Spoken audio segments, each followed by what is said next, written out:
for life.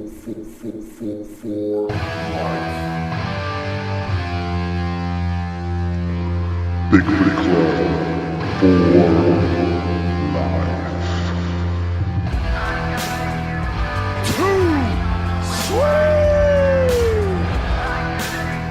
Ladies and gentlemen, welcome to Bigfoot Club. Robert Jesse Dominguez, Ash Tucker, Chris Colleps, Stephen Robert Dominguez. Believe in us. Believe in Bigfoot Club, because we are too sweet.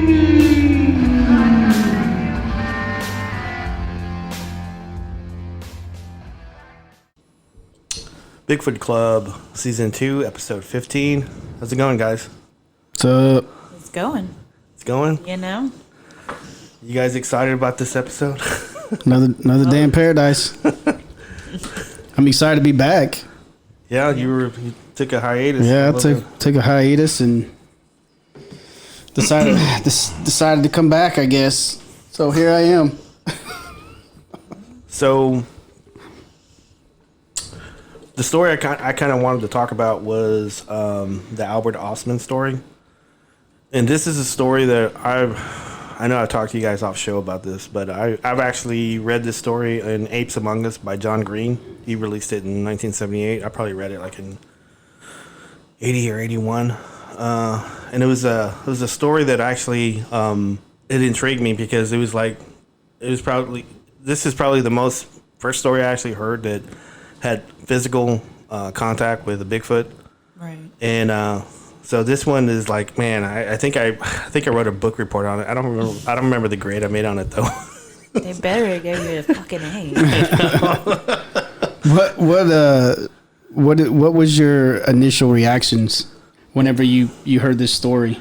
I was kind of terrified because I didn't think that they could physically. I didn't think they physically wanted to take anybody. So for them to take this guy, it was kind of like, wow. I said, I got to be careful if me and Michael Nunez ever go to. Have you looked him up yet? No. Yeah. You need to find Michael. You need to Nunez find so Michael you can take him Nunez. out Yeah. to the cabin or I something. know he's going to be a special guest Hell yeah. on the podcast. But, So this was your first time that you'd ever been scared of Bigfoot? This was the first time that I actually thought that physically it could touch you and take you away. Because I just thought these were gentle giants and they were just like there and then they would just walk through away. The background so Yeah. your yards open. Yeah. So So did that intrigue you more?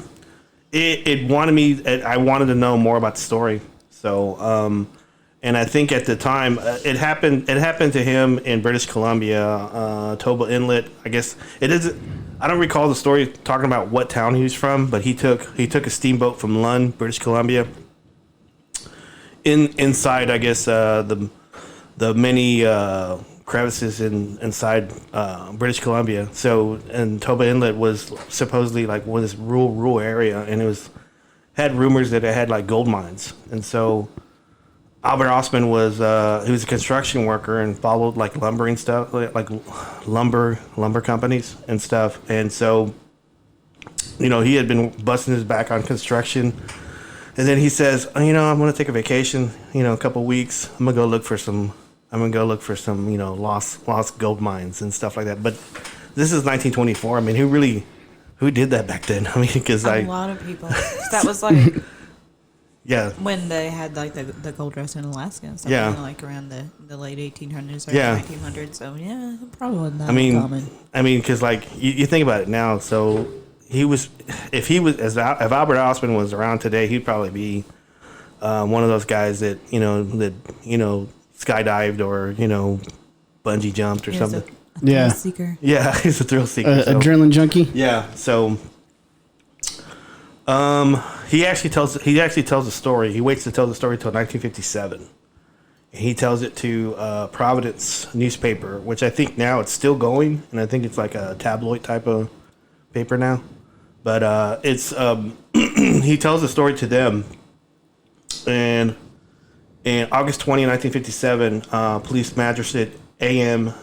Nasmith wrote an affidavit that he found Mr. Ostman to be a 64-year-old age, full possession mentally, and was pleasant manner and good sense of humor. I questioned Mr. Ostman throughout the reference of the story given by Mr. Green, John Green. And I cross-referenced him and he used many endeavors to find a flaw in either in his personality or his story. They could find neither. So he actually writes an affidavit, and he actually, I think it's the Canadian Evidence Act, where they actually have it on paper. So saying that this guy is sane. Yeah. Nothing wrong with his brain. Yeah. He's full sound mind and body. Yep. So he actually tells a story. So I guess for some reason, he hears stories like other Bigfoot coming out, and so he actually wants to bring his out. So he actually tells the story to the paper, and eventually he talks to John Green about it. And so John Green puts it in his book Apes Among Us that he released in 1978. So, which I thought was kind of awesome. So, what do what do you guys think about it? I don't know. One of the things I think about is just like, how would you react Yeah. in that sort of situation? I don't know, but he seemed to really handle it kind of smartly and well, and it was impressive if it happened the way he recounted it. Yeah, he was pretty detailed. Yeah, my thoughts. He wasn't going looking for this Bigfoot. He was going to look for gold. Yeah. And like Ash mentioned, for him going to do something completely different than what happened, for him to handle it the way he handled it. Yeah. I mean, I think he, and again, I mean, I always, this happened in there was 24 and it didn't come out until 57. Yeah. And then John didn't put it in his book until 78. Yeah. So I always go back and look at the agenda of the person, where they want to get out of it. Yeah. And obviously he didn't want to get nothing out of it, or he would have brought it up sooner. I don't know. He might have not brought it up because he might have thought he'd look like a goofball. Yeah. Hey, these big. It was traumatic as fuck. Yeah, that's another thought. Yeah, He like got snatched up. Yeah. In his sleeping bag. Yeah. And stuck there for almost a week. So he actually takes a steamboat from Lund to Toba Inlet, and Toba Inlet's really, really rural, and he hires like a Native American to guide him there. And so he says in the book, he says that this guy's like, he got the most talkative, Native American guy. Mm-hmm. And so I listened to that podcast and I thought that they were doing the jibber jabber whatever language, but it was just them mocking this guy. Yeah. Back, it kind of reminded me of Charlie Brown a little yeah. Charlie Brown's parents. Yeah, or the teacher. Or the teacher, yeah. So he gets like a real talkative Native American guy, and he's an older gentleman, and so he's telling them stories about Sasquatch this, Sasquatch that, and he's thinking, he goes, he's never heard of a Sasquatch. Yeah. He says, man, what is he talking about? And he asks the old man, goes, what are you talking about, old man? He says, Sasquatch are hairy people that. He goes, no. He says, what type of animal? What type of animal? Yeah, this Sasquatch. He says they're not. It's not an animal. They're people. They're giant hairy people, and they live in the mountains. And he was telling them about his relatives, how they've seen footprints, how they've seen one. And he cuts them off and says, man, I don't believe in your folklore, and I don't. That's probably like 1,000 years ago, but it's probably not there, today. And the Native American guy tells him there's not very many of them. But they still exist. Yeah. So that was, And he said the old Indian guy said the footprints that they were like 24 inches long, which is huge. I mean, that's a big footprint. They build them big up there. Yeah. the biggest one that I've seen recorded here was 18. Yeah. 18 inches. So. And he said over 8 foot tall. With the footprint being 2 foot long, 24 inches long. Yeah, that's big. So he gets there and he makes camp like in that town in Lund, and so I think the Native American stays with him the first night and he cooks supper, and the next morning he gets up, he goes to goes to the store before he embarks on his quest. He gets like supplies and stuff like that. So he gets like sugar, salt, matches, canned stuff, side of bacon, 4 pounds of prunes, and this was kind of I had to actually look this up. Rye King hardtack. Yeah. It's like that's. I go, what the heck is that? So I looked it up, and it's like a brick bread, almost made for like travel. Yeah. Like a really thick and hard Yeah. cracker. Yes. Yeah, it's more like a cracker than it is bread. So he gets stuff like that. He gets some snuff and 3 pounds of pancake flour. Gets a box of shells. And then he starts hiking. He starts hiking to the spot. He says that he goes like 1,000 feet up, and he overlooks the sound and the inlet and stuff like that. So, he's there. I think the first night. I think he looks around and looks for mines, and he actually kills a deer and does some stuff like that. And I think like the third or fourth night, he actually finds an area. He says, "Okay, I'm going to make this my permanent camp." Finds 2 willows, finds a big old wall, rock wall. So he leans against it, stays there the first night. He notes that he's a heavy sleeper. So, yeah. So he's sleeping. Obviously. Yeah. God damn. So he's sleeping through the night, and he wakes up the next morning, and he notices like his stuff was messed with. Nothing's missing, and he's kind of okay. Whatever. Probably thinks it's like porcupine or a raccoon or something like that. So the second night, he decides, okay, I'm going to keep my rifle close. So he tucks it under his sleeping bag and, goes to sleep again. And then he wakes up the next morning, and he's missing, I think, his prunes and his 3 pound of pancake flour is missing. And so he goes, oh, man, this got to be a porcupine. And I like how he says porkers. Porkers. Or porkies. Porkies. He calls them porkies. And so he goes, I hope it's a porky. I want to have some good porky stew. So, which I thought was kind of funny, but so he goes in. The third night of this contact, he says, I'm gonna stay awake. I'm gonna have my rifle closed. So he climbs up on the rock wall so he can have a good view of the camp. And so he takes a mental note of everything where everything's at. So he decides to stay up. He keeps his shoes inside his bag because he was kind of noting that the porcupines like to chew on leather, and obviously his shoes are leather. So he puts it inside his bag, puts his rifle inside his bag, tries to stay awake, does it, falls asleep, and I guess this Bigfoot comes around and dumps everything out, dumps all and then all of a sudden picks him up, and so he feels like he's being carried. So I think his thoughts is that he's in like a snow avalanche, or he's on top of a bareback of a horse or something. But then he realizes, oh, okay, I think I'm being carried by the Sasquatch, what that Native American was talking about. Because, man, I wish I had paid attention to what he was saying. Yeah, he's probably like, listen, this is what you do. You need to put up your food. Yeah. You need to not sleep in a sleeping bag on the bare ground. So he's being carried, and he talks about it in the article that that he's hot, and he's almost like in a sitting position. So he was talking about maybe cutting his way out, getting to his knife. Yeah, he said his knife was near him. So yeah, it was like he was sitting on top of it or something. Yeah. And so he kind of says that whatever this thing was carrying him, he could tell it was walking on 2 feet, and then it was like breathing really hard and then coughing. So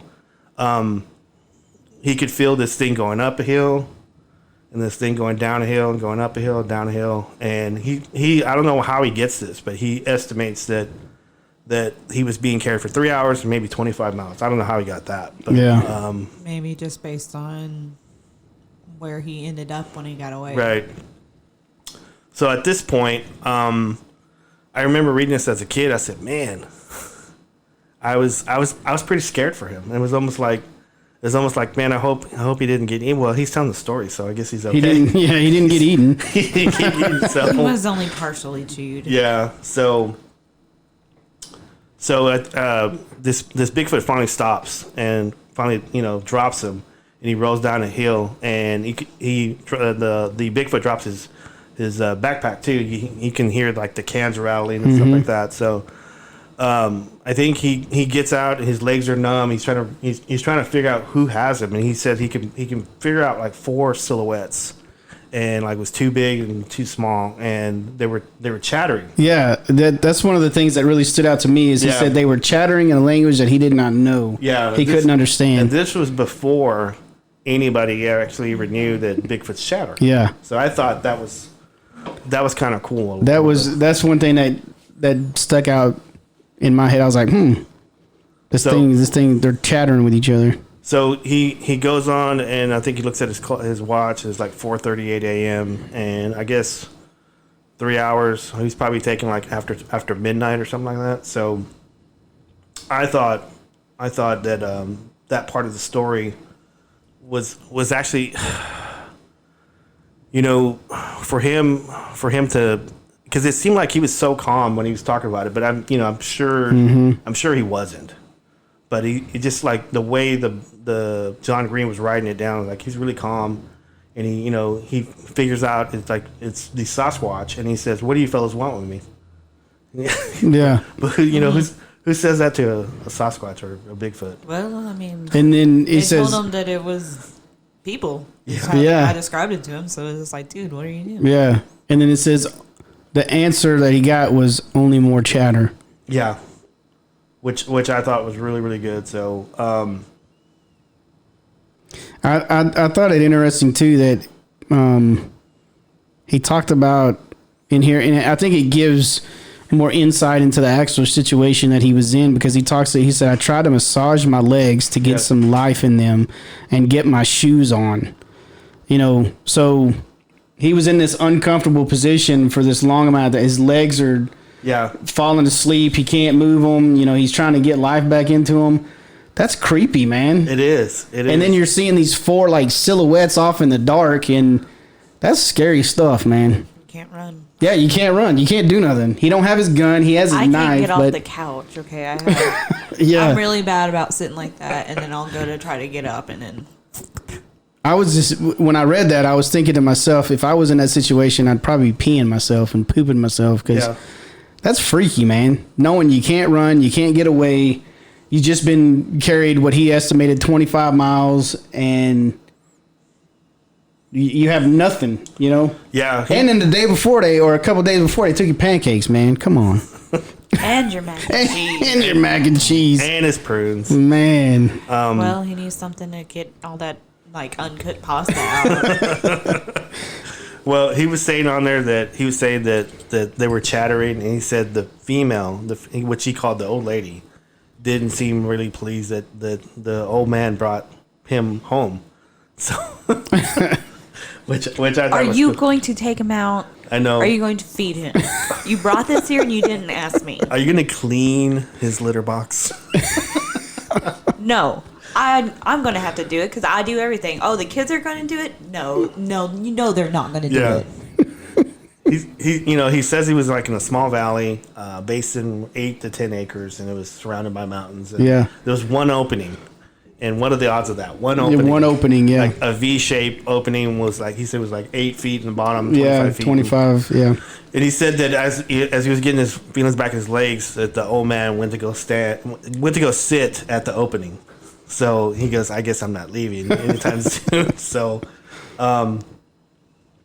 he did say that that the young boy and the young girl were hiding behind bushes, looking at him. They were kind of scared of him at first, and eventually, I guess they came out and they were like trying to see what he had. They were kind of interested in what he had, So when he was, I think once he got his bearings, he started going through his gear, so seeing what he had left, what he had left over and stuff like that. So he didn't have a whole lot of stuff.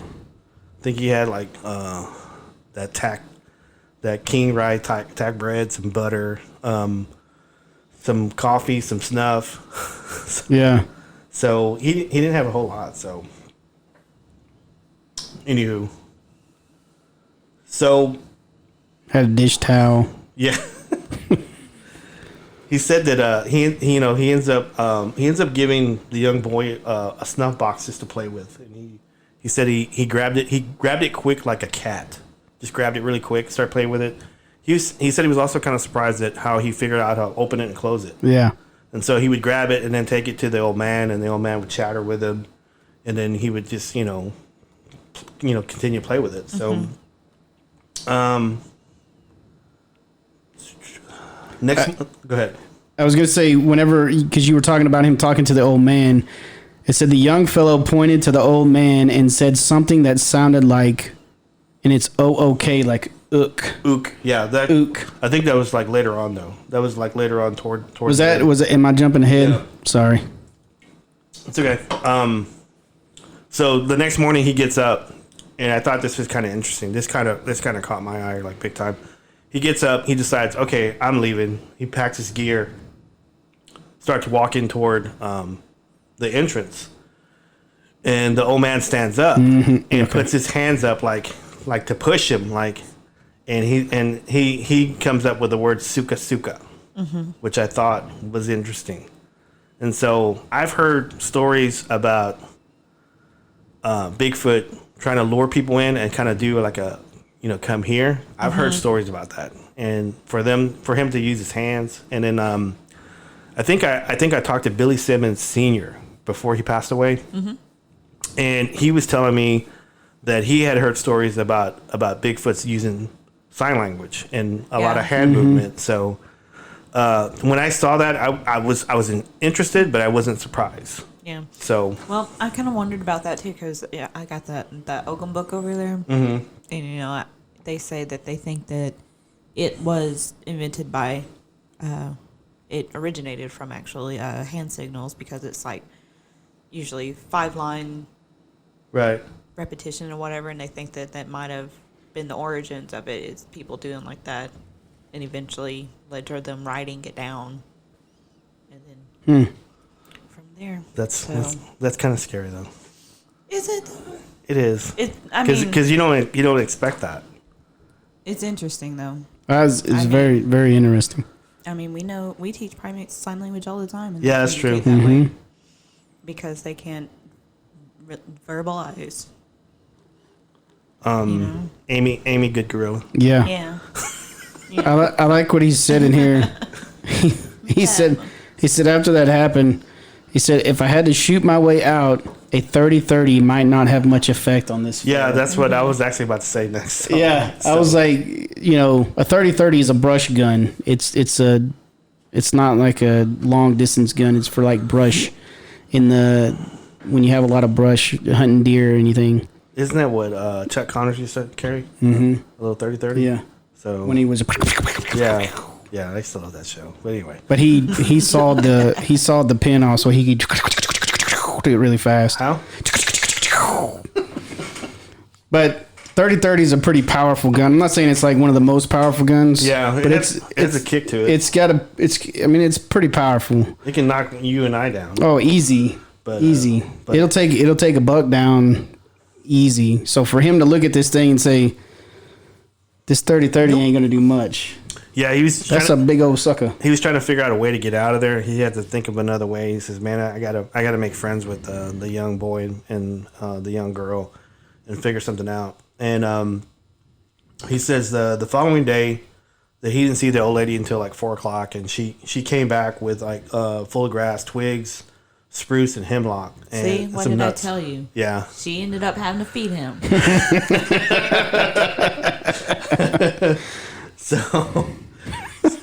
So I think at this point he was like kind of putting his plan into motion. So he had like a snuff box, and he had like maybe a teaspoon of snuff in it.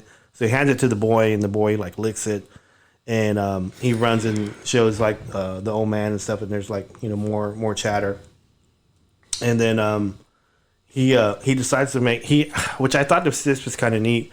That he calls them dippers. He has like those tin cans, cuts a hole in it, puts a piece of wood through it, so he was dipping water from that, because this area had a spring, and so he dips it and starts drinking out of it, and like starts smacking his lips like it's real good and stuff like that. So I thought I would, if I didn't know anything, he did construction, I would have said he was probably like in theater or something. Yeah. This guy, because like he was trying to sell it, big time. So,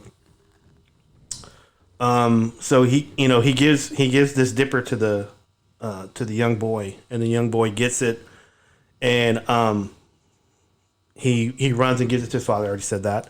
And then he comes back to him and he points at the dipper and then points at his sister, which I thought was really, really cool communication wise. Mm-hmm. And then so he says, okay, I guess he wants me to build one for his sister. So he makes one for his sister. Yeah. Oh, that's so nice. You guys have any thoughts on that? It's very nice. His mama told him right. How to be good to his little sister. Yeah. I think it's, I mean, obviously communicating in an intelligent way. Mm-hmm. It doesn't know how to talk to this other person or this other being, but yet it's getting its point across very intelligently. Yeah. And so whenever he makes it for his sister, he actually smiles back at him. Yeah. Which I thought was kind of cool. And then at that point, he pulls out another box of snuff, puts the snuff in his mouth, and then smacks it again. This is good. Yeah. And the young boy turns to the old man and points at him, and it says "ook." That part. Yeah, that's the part. Yeah, the part you're talking about. So, so Albert had the idea that the old man liked the snuff, and so I think this was probably his last plan of motion to go into place, which I thought was kind of cool. And he shook his head no, because I think he was motioning to his, because he wanted him to give the snuff to the young boy and give it to his dad, to the old man. So I think he shook his head no and said, kind of waved to his old man to come in, but I guess he didn't understand it. And so I think they didn't come by him like for the rest of the day. So then he goes in to describe this, and this is, which I thought was kind of interesting. He says the young boy was between 11 and 18 years old, about 7 feet tall, about 300 pounds. That's probably like our average Bigfoot here. Yeah. So that's the stories I get from most of the sighting reports here. They're like 300 to 400 pounds, 7 foot tall. So this would be a Texas Bigfoot. And it was a Canadian teenager. Yeah, he was a Canadian teenager, and he would probably eat people in Texas. Oh, yeah. I'm just kidding. Because that's something you hear about all the time. Yeah. His chest was 50 to 55 inches. I don't get this part. And his waist was like 36, 30. What was he, a tailor? Yeah. He had a tape measure or something? He was around him for 6 damn days. He had a lot of time to take him in, man. Yeah, his tape measure and stuff. Yeah. I'm just thinking that's... Making a suit for him. I mean, it's just a guesstimate that yeah. That's pretty his good, body though. tapered, Yeah, and he needed to get back home to his his not being kidnapped by a family Bigfoot. I was gonna say his tuxedo shop. So Tuxedo shop. So he said they had wide jaws, narrow foreheads, slanted upward, round, and round toward the back. 4 to 5 inches on the forehead. He said they had hair on their heads, were like 6 inches long. So he actually never saw their ears, which I thought was kind of odd. So I guess they had head hair. They had hair covering it up. So, and he said they had hair in the rest of their bodies, and some areas were short and some areas were thick in some places. And he said the woman's forehead. And I thought this was kind of funny, that her hair turned upward, like she had bangs. like she had bangs. So he says that, and he says that, among hairdos from nowadays. That's what he says. Yeah, nowadays. Okay. So she had like the big poofy bangs. Yeah. So she was a trophy mom. She gave herself a quarantine haircut. I think the next thing he says about her is pretty funny. Yeah, I was talking to Ash about this. Not her tigos. Yeah, and he was saying that she was like between 40 and 70 years old. Yeah. And she was actually pretty big, 7 feet tall, 500, 600 pounds. So that's pretty big. Had wide hips, a goose-like walk. Yeah, if you have, two kids, they're like 7, Hey man, if you're 7 having feet those big tall. old monsters, That's gonna kill ya. yeah. I don't know why y'all are looking at me. I don't know anything about that. And he says that she wasn't built for beauty. Yeah. Yes, she's a Sasquatch. What do you think? According to you, you racist fuck. Or I guess that would be like a speciesist. Yeah. He says she wasn't built for beauty or speed, but he says some of those lovely braziers and uplifts would have done great improvement on her looks and figure. What was he going to ask her out or something? What's the deal? Listen, if he was guesstimating she was between 40 and 70, she looks exactly how she's supposed to. Yeah. And what does she care? I mean, what? Yeah. She's out here in the middle of the Go woods. get a little nip tuck Yeah. and have a lift done, I guess. I just thought that was hilarious that he put that in there. I thought that's funny. So he goes into detail talking about the old man, is that he had really long teeth, but they weren't like tusks. And then it talks about their barrel chests and a big hump on his back, powerful shoulders. His biceps and upper arms were enormous and tapered down to his elbows. And they were proportioned. And his hands were wide, and his palm was long and broad, and hollow like a scoop. And this is what I thought was interesting. His fingernails were like chisels. So he's like Sabretooth, Yeah. like Wolverine. Well, I kind of took that as like they were, because the chisel is like flat on the end. Yeah. And you rarely hear anybody talk about something like this. And he says that the soles of their feet were padded like a foot of a dog. And the big toe was longer than the rest of them, and it was very strong. So I think I didn't really talk about it before, but he said whenever the days he was there, that the young ones were always climbing stuff. Like kids do. Yeah, and they were climbing stuff, and he said that the young one used his big toe to grab onto like rocks or trees or whatever. So, which I thought was kind of interesting. Let's see here, and they're very agile. And this is actually, I've never heard anybody talk about this one either. Whenever they sit down, they turn their knees out and go straight down, like to sit on the ground. And when they get up, they do the same thing. So without using their hands. They just, like, I think squat down. Yeah. I think of one of them old school car jacks. Yeah. You know what I'm talking about? Yeah. That's what I think of, how it goes up and down. That's like, leg strength wise, you have to be pretty dang strong to do that. Yeah. Because Especially if you're between 400 and 700 pounds. yeah. So, but that's what I think of when I read that. I was like, them old school jacks that would go down in the middle and then two. Yeah. You know what I'm talking about? Scissor Yep. jacks, Yeah, whatever. scissor jack. Yeah. So he was also saying that that he thought that this was not their permanent home, and he thought that they moved around. I don't know how he got that assessment, but and he Maybe said, just that it didn't look very lived in. yeah. And he's saying that they didn't eat any. He didn't see them eat meat, but and they did stuff for a purpose. So if they were gathering food, they gathered food, and if they weren't doing it, then they were arrested.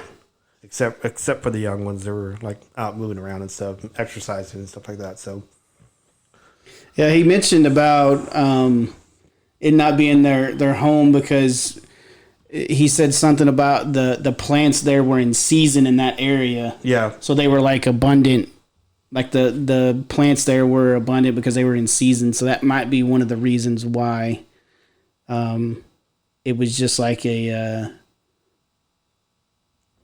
what do you call it? Like a makeshift home or like just a part-time home or nomad kind of thing. Yeah. migrate. Yeah. They're just that's what I was thinking of. They're migrating to where the food is or to where the harvest is or whatever. So not only this guy's a prospector, he's a tailor, and he's a herbologist. so He's a Renaissance man, a man's man. yeah, he's a 1924 man. So, and I've never heard anybody talk about stuff like this before. He said their favorite position was he's talking about the young boy playing, and he said that that he would hold his hands on his feet and bounce himself on his butt, and then like move Rock. and like bounce or I don't know how it. I don't know. Sounds like my dog. Bounce forward. I was gonna say you need to watch Tyler Rain because like that's how he watches TV. Like he'll have his leg over his shoulder or something, and just be like in all kinds of weird positions. And yeah, Yeah. give him a couple of years and he'll be 8 foot tall too. So it says he was bounced forward, and sometimes he said it would reach 20 feet. That is some Jumping. Yeah. booty bouncing stuff. So I think at this point, I think he was like at his last straw, and I think it was like the 6th day. Yeah. he was with him. And, 6th day. 6th day was with him, and so the next morning he wakes up, has breakfast, he's drinking coffee, and he's smacking his lips, drinking coffee and stuff like that. And the young boy like is close to him, and the father, at this point, the father was getting closer and closer to him too. And so he's finished up his breakfast, and he pulls out the box of snuff. And so he pulls out a box of snuff, grabs a pinch of it, and he puts it in his mouth and smacks his mouth. And before he could put it away, the old man leans toward it and grabs the box.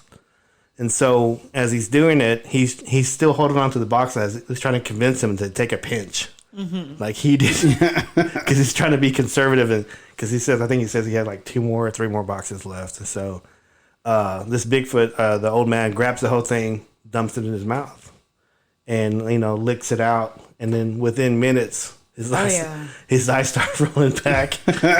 And so his eyes start rolling back, and he actually says that. And I've heard other people talk about the story too. Other people say that they've heard Bigfoot squeal like a pig. Mm-hmm.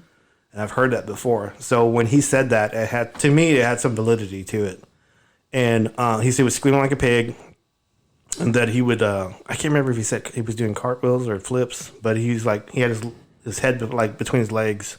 Yeah. And obviously he was like you do when you feel like you're gonna pass out. Yeah. That's what I took it as. So, and that's probably a lot. Well, that's probably a lot of snuff he swallowed. Ooh. Yeah. So A can. So I think at this point he grabs his coffee and drinks it, and then still doesn't feel well, and then he runs down to the spring. That would make it so much worse. Put a whole pot of coffee on top of all that tobacco. Yeah. So I think at this point Albert feels, okay, this is it. I gotta make a break. So he gets his gear, starts packing as fast as he can, and I think the young boy sees what he's doing, and he's like chattering toward the old lady. And so he grabs his pack, starts heading toward the entrance, and he realizes that the old lady's following him. And he makes it through the clearing. He turns his rifle and he shoots over her head. And I guess she's never seen a gun. That's what he was saying. And then she turned back and she went back in. At this point, he's like running down the hill as fast as he can. And I think he says he makes like 3 miles in world record time. And so he stops and rests, and he takes a high point and tries to see if the old man's going to come after him. He could at least see him. And no, he was fucked up.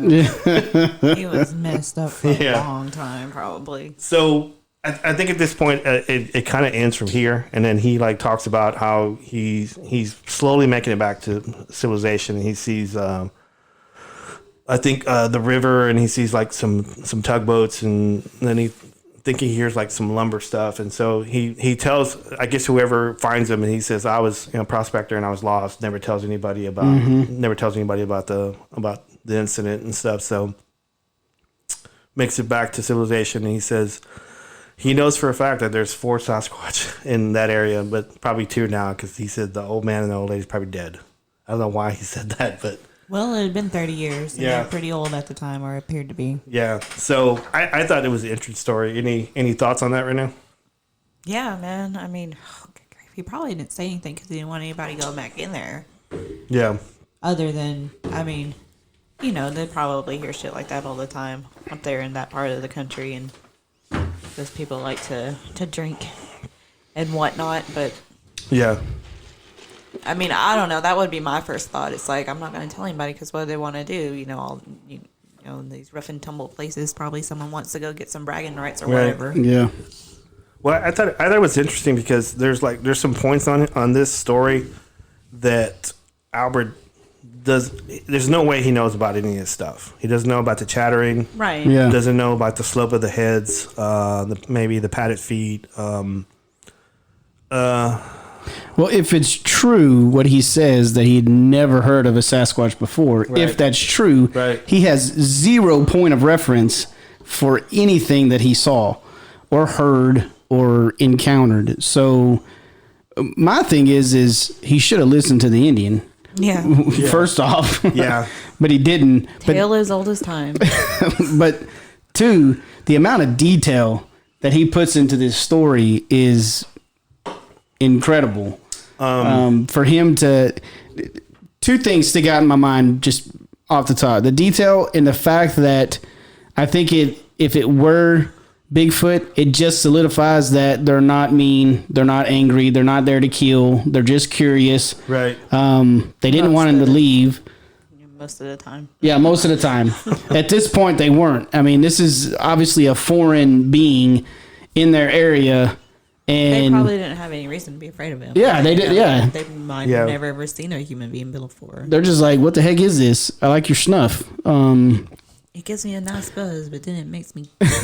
And pancakes. I'm sure they love the pancakes and, mac and cheese and prunes. Yeah. So, but anyway, the detail that he puts into it is just, I mean, I think he'd be hard pressed to find another story with this amount of detail. Yeah, in John Green's book, I do remember that he was talking about that he was going through a lot of his notes, and he actually still kept the list of items that he was going to acquire for this trip, and so he was pack rat probably. Yeah.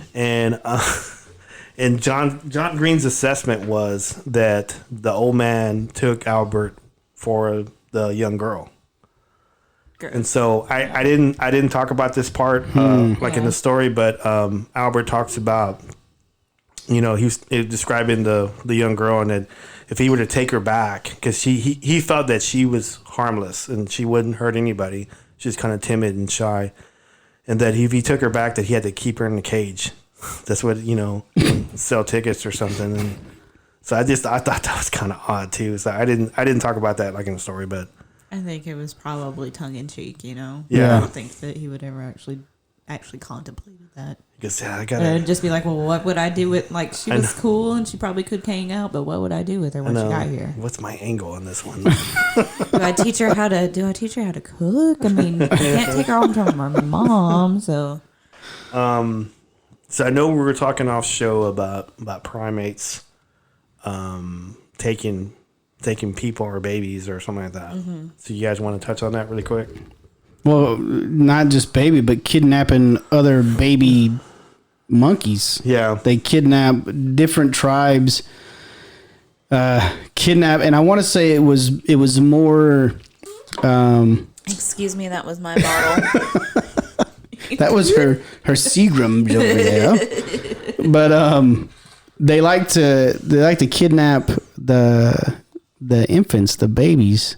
Especially if they've, like, lost one of their own. Yeah, if they lost, it was just when I was reading these stories, it was legit kind of freaky. Yeah. It kind of freaked me out more than the Bigfoot stories. There's video of a monkey taking a baby too. So that was we kind talked of about that Yeah. last week. that was kind of we have to post that. We got to post that. So I mean, everybody's seen it. yeah. But it was I'm reading these stories, and one of them was a story in India. A baby got taken from its home, and the mom and the dad went to the local authorities and was telling them, "Hey, my baby got kidnapped by a monkey." And they went out, and I think it was like a day in search, and they found the monkey not the monkey, but they found the baby in a well. Yeah, they had dropped it. Yeah, and they said that the monkey, the best that they can tell, the monkey had tried to jump from one tree to the other and drop the baby on the. What a bitch. On the Well, monkey babies know how to hang on. Yeah. And babies not so much. Yeah. You know. Yeah. So I was just thinking how Yeah, freaky. it seems more often than not it's not malicious. Yeah. Sometimes it is, and it's horrible, but that's how they are in their own ranks, with chimps and stuff. But the other stuff that I found, because I did a little bit of reading on feral children, Yeah. and a lot of times children of neglect or with alcoholic parents or that are abandoned, especially like in India and Africa and stuff, where the jungle's right there, will wander off for a year or two and then get found again and just be totally fine. And the only other time that I've really seen cases like that is like it's primates and dogs tend to be able to raise children. I've seen videos, this poor girl that they basically just locked her in a room with a bunch of dogs, and CPS found her later and she acts just like a dog. But I mean, Wow. there's these other cases like this one girl that I was reading about that in India that I think it was for like 2 years, lived with a tribe of, I think, the macaque monkeys. Yeah. And totally fine. Just that's kind of an issue sometimes with people or with kids that are Yeah. raised like that they can't really integrate back into society because, they're developmentally delayed and whatnot, Yeah. But she was fine. There was a show on ABC years ago when I was a kid. It was called Lucan, and it was about a feral kid that was raised by wolves. And I remember watching it. And after the show, they had a documentary on feral kids, and I was like shocked by it. And it was like this kid. The show was like supposedly he was in the woods, and they some people found him, and they took him to a boys' home, and he had these extra powers, like he could like jump and his eyes would glow when he was angry or something. Yeah, something very, very 70s or 80s. Yeah, so it was like a 70s, kind of like Lou Ferrigno-ish, Yeah. a little bit I was like going to so. say incredible, that type of stuff, the late 70s But sci-fi. yeah, so I do recall seeing a documentary. I think it was on 2020, and it was like, to me, it was like amazing to see that. So man, it was actually people that were raised by animals and they were acting like animals. So to talk about your point there, I said, man, that's weird, and it's kind of sad a little bit. It is, Yeah. because, like I said, a lot of times they are products of abuse and neglect. Yeah. There was another story that actually I have never heard of until this week. I remember reading Albert's story, and his story was in 1924, and I found this story on the same website that I found Albert's story. Just to touch up on it. It was on Bigfoot Encounters. That's Bobby Short's website. There was a story on Muchalat Harry, and he was in Peter Burns' book, The Search of Bigfoot, and that was released in 1975. The story is told by Father Anthony Tahar. It's a Mount Angel Abbey. I guess he was a priest for a Mount Angel Abbey in Oregon, and so he would do like missionary work in Vancouver Island. And he would go and support Nootka, Nuka. the Nootka tribe there, and he talks about a story about this guy named Muchalat Harry, and that he was at the time, I guess 1928, and so Toba Inlet is on the British Columbia side on the mainland. Vancouver Island, this place where this gentleman went is I'm probably going to butcher this. It's Tulapana Inlet, and it's in the middle of British Columbia, like northern type of central. It's probably true. Like, usually I think the T's are in that. Tulapana? Chulapana. Okay, Maybe. Tulapana Inlet. I might be wrong, but I'm not an expert. And just You know me and how I butcher stuff. So. Yeah. I've seen several tribal names that the T is a C. So he tells the story about Muchalat Harry, and like I was saying before, I had never heard of this story, and it happens like 4 years after Albert's story. His was in 24. This one's in 28. He talks about this Native American guy that he was different from all the Native American guys. He was fearless. Mm-hmm. He was like a physical specimen. he was a hunter trapper, and he would like do stuff by himself. And Yeah. at that time period, Native American guys didn't do that anymore. They went in groups and stuff like that. So, And I think that it's probably kind of dangerous for them still during that yeah, period of time. I mean, not that it's ever stopped being, but Yeah. And I think in this story, it specifically makes a point to say none of them went on their own. Yeah. None of them went on their own. And he was like this big, courageous guy that was like, I'm just going to do this by myself. And I mean, they made a distinct point to say that because they knew that they were up there. yeah, and so he was planning on going to, I guess, that inlet, and he was gonna trap, I guess, like beaver for like months. He was gonna be up there for months, and he was gonna collect some pelts or something. And he takes a canoe upstream to this. I'm gonna butcher the name again. Yeah. Tulapana It's Inlet. Yeah, I'm not even going to try. I butcher enough names on this show. So he travels approximately 12 miles upstream, and it makes the camp. And on the first night he's there, he's sleeping in, I guess, it doesn't say he has a tent, so he's just sleeping in blankets, and he gets picked up.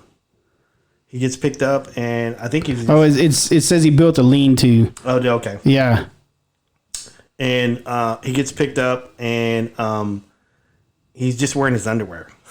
And Yeah. so, man, that's badass guy. He's sleep in the and wooden. a lean-to with a couple of blankets and Well, I skivvies, man. I It was hot. I can tell you this, and this is the military experience coming out. Whenever we would be in the field, obviously we couldn't wash and dry our clothes while we were out there, and we would have 2 to 3 sets of uniforms for whatever time we were out there.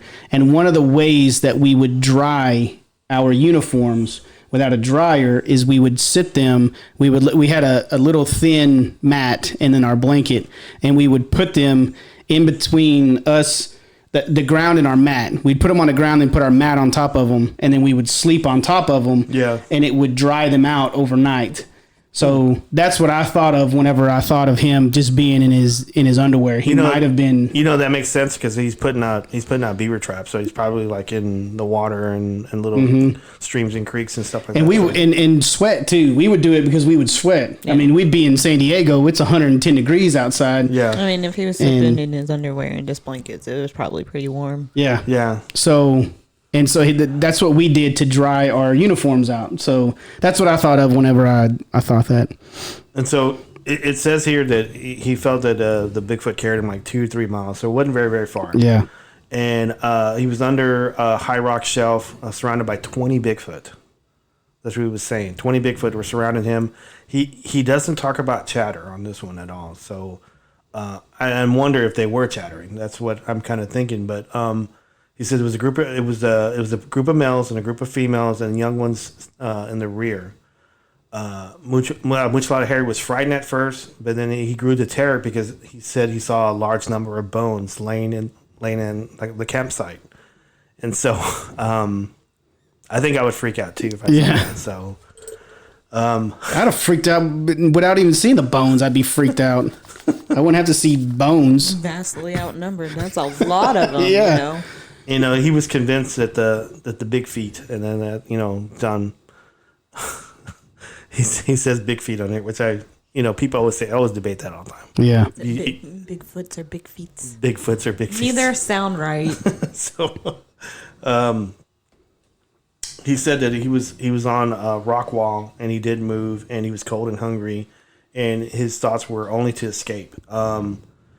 He said sometime that late afternoon, curiosity of the Bigfoot had worn off and they had slackened, and some of the Bigfoot moved out of camp. I guess went to go collect stuff or.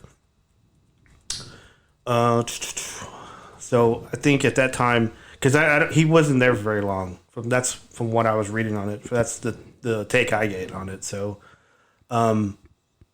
once he felt that they were out of camp, that he took this opportunity. He leaped to his feet, and he started running and he didn't look back. I think he eventually came out upon his campsite, and he didn't even stop. He just kept running. He just got in the canoe and hauled. Yeah. Yeah. So he was in a blind panic. He bypassed his camp, and he ran for what he thinks 12 miles until he ran up to his canoe, and then at the Canooma. It says at the mouth of the Canooma, so I'm guessing that's the river that he was. Yeah, that was the river, but he that's where he had. Yeah, that's what I'm saying. That's where he docked his canoe. So it says cached his canoe. So at this point, Father Anthony describes the story of Muchalat Harry's arrival to Nootka, and so that was like, I think it was probably 3 a.m. Some of his Benedicts were asleep in the village in the quiet. And suddenly they heard a series of wild cries in the water in the inlet. And then I guess they ran out to go see him, and I guess he had paddled in. I think it was wintertime too. Near frozen. Yeah, Was so he sleeping in his underwear? yeah, so Because he's trying to be a badass. That's what it was, and look what it got him. he was gone. He had to go get got. So they pull him out of his canoe, and they nurse him back to health and stuff like that. And which I thought was kind of odd that whenever he says that he was recovering, that his hair turned white. And I think, to me, that any part of the story is probably a fable. Is probably that. So yeah, it says Muchalat Harry's hair turned to pure white. Yeah, and so once he was okay, they had asked him whether he was going to go back and get his gear, get his traps and his rifle. Because I think at the time, I was talking to Ash about this off show. At that time, Native Americans guys, they were really prideful on their weapons, because a lot of them didn't have weapons back then. So they weren't allowed to have weapons, and so he didn't want to go back and go. I don't think he left that township. And I don't think he ever went back into the wilderness from what the story says. I wouldn't want to either. Yeah. So he ain't so big and bad no more. yeah. So I wonder if he has to change his name. 20. I don't know. Scared a lot, Harry. That was mean. I shouldn't have said that. It's No, easy. It's easy for us to sit here and say Only that one time. Yeah. But it counted. People don't forget. That was one time in the 3rd grade. People don't forget. So I don't know. I thought that was actually interesting, because it's interesting because, number one, I had never heard that story before, and so for me to read it right now or this past week, it was kind of refreshing a little bit in a way. So I bet it was that little boy one, because it was like later, and he was like, "Hey guys, remember that story I told you? I found another one." yeah. So Look at it. yeah. So I don't know. It was pretty good. It was a pretty good story. I just thought it was kind of odd. It was almost in the same region too. So I guess the Bigfoots in British Columbia, they like to snatch Maybe that's people. how they count coup, man. Yeah. So anywho, and then we had that one story, because I don't think I have the thing pulled up about the. Did we talk about that, about the little kid from North Carolina? We talked about it before, kind of a little bit. We touched on it Right. here and there on more than one occasion, but not overly so. Yeah, because that was like wasn't there? That happened last year, didn't it? Yeah. That one I think was. we mentioned it when it happened. It was like a 22-year-old kid. They got. 22-year-old. I mean, 22. A 22-year-old baby. 22 months. I've dated some of those in my past. They're probably bad. Yeah, that happened in 2019. Yeah. Last year. 22-month-old baby got and it was in North Carolina. North Carolina, yeah. And it said it was the harshest winter that North Carolina had ever had, and this 22-month-old baby got taken into the woods for 3 days. They say the eastern part of North Carolina? Eastern, yeah. Man, I've been there. It's thick there, big time. Well, what's funny is one of our earliest shows that we did, we talked about this same area, Right. and a Bigfoot sighting in this same area. I need to go back and listen to it and remember the timing, but Yeah. I know that the sighting was not in winter, but it was in the same area as this as where this baby got taken. But what was crazy is this baby was taken into the woods in the coldest winter, the harshest winter in North Carolina, and 3 days later it was found perfectly fine. Yeah. Yeah, they said, wasn't it like they found it on the other side of the creek in like a briar patch, and it looked like it had just been set down in there. Yep. Didn't have a scratch on him. Yeah. No. Yeah. That's another. No scratches. No bruises. Perfectly. And did this little boy say that it was being carried by a bear? I don't know. Was it this one? Whatever, Or- but No, that's the one you're thinking of is a different one because that one was a little older. Yeah. This one, I don't remember it ever mentioned it saying A bear. saying anything. there was one case. I don't know if it was initially in the storytelling or the news storytelling, whatever. Yeah. Tomato. It might have. That He said something about a bear. a bear. Yeah. I think it might have been the same story. I know there's two stories that are very similar. Yeah, there's another one that I read that is kind of like that, but it was a little girl, I'm pretty sure, and I think it was during like the 40s or 50s. Wow. In I think Montana or somewhere in the northern United States, that she was living with her family at a logging community. Yeah. And had wandered off and said that she was with a bear. Yeah. I'm thinking Bigfoot. That's just me. And I told you. Okay. So, not to cut you off, I just found it though. The little boy was in Kentucky. Okay. And the girl was in North Carolina. I wonder if he was in a cave. North Carolina toddler Casey Hathaway, that's the one you were talking about, found alive in good health after 3 days missing in sub-freezing temperatures, some of the coldest North Carolina temperatures since 2012. That's the really cold one. Yeah, and then the little girl that I was talking about it was a while ago. It was like, oh, you're okay. Like so you're talking about one way a long time ago. A long time ago, but I was watching like some sort of thing about similar thing, like kids disappearing and reappearing really far away from where they were originated, and they don't know how they got there and how they weren't harmed, and that was one of the stories on it. Okay, I'm thinking Bigfoot. That's what I'm thinking. So where was the Hellier stuff? Eastern. Yeah. Eastern. Was it in Kentucky? Yeah. Like Hellier is in Eastern, and then Somerset is in The central part. North Central. Yeah. Because it says more about the 22-month-old toddler rescued May 15, 2019 in Kentucky. I want to know exactly where in Kentucky. Yeah, I don't remember. I don't think it was in the same area because I think I looked it up. Kentucky, getting lucky. Yeah, because this is the 3-year-old. It says reminds me of a similar incident in neighboring North Carolina over 4 months ago, where a 3-year-old toddler was missing for 3 days and claims a bear carried him. That's the one that you were talking about. I'm thinking it was probably a Bigfoot. Yeah.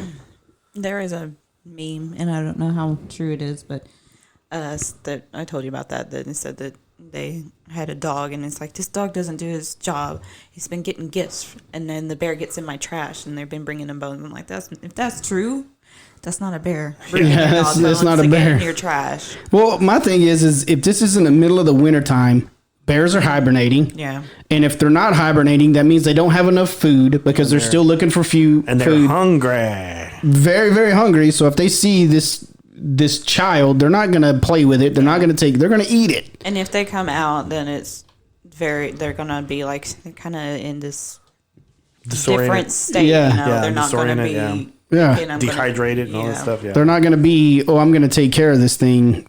They're going to be, I'm going to put it inside my belly. Yeah. Well, I'm going to eat it. I don't, usually they don't.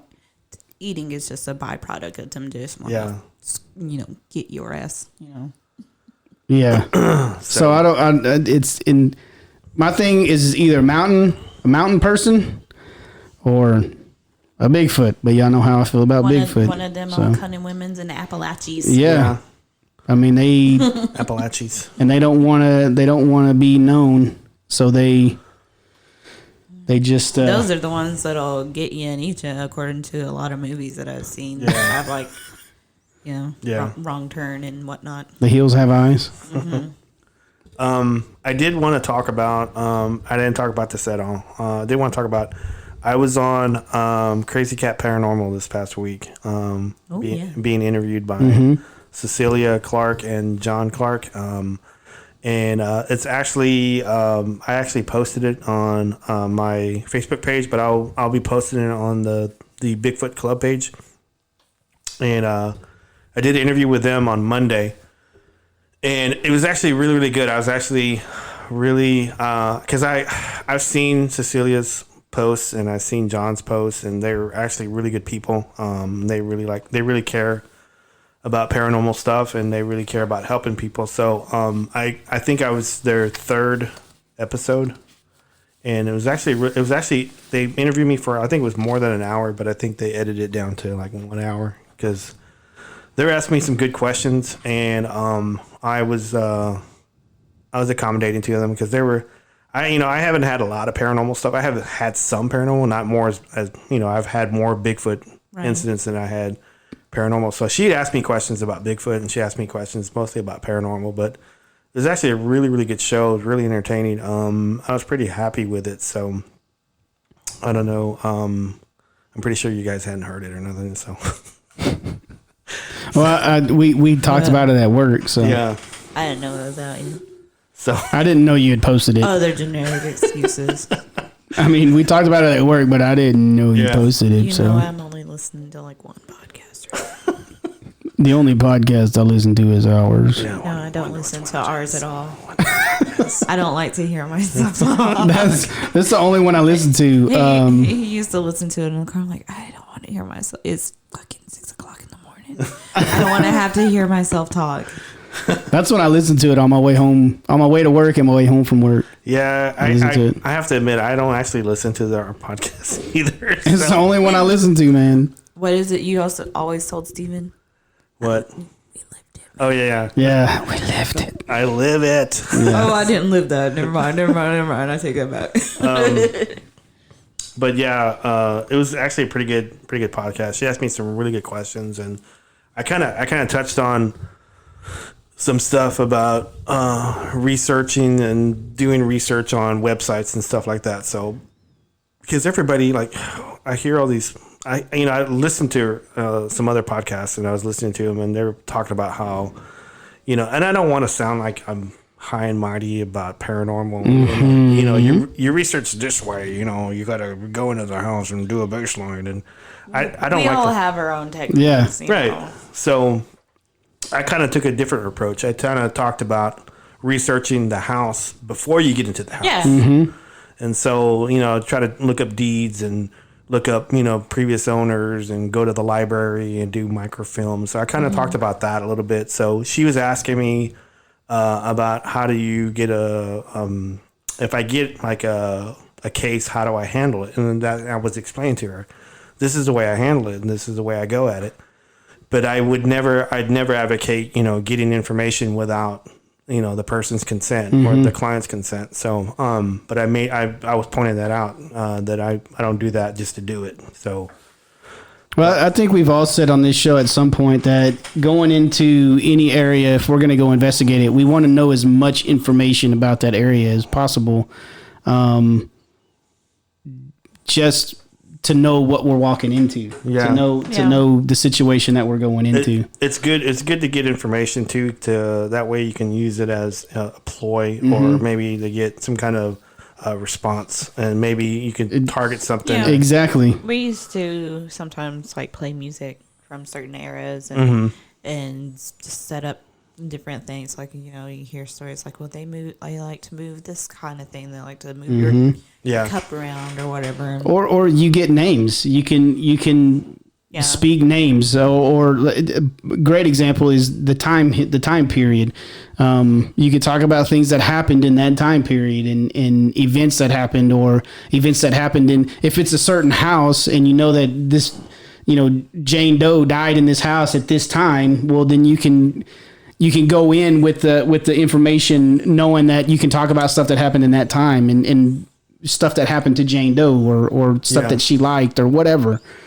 Or John Doe, either one, whoever. Yeah, you could get all that information, and some of the information that you can get is it's kind of scary.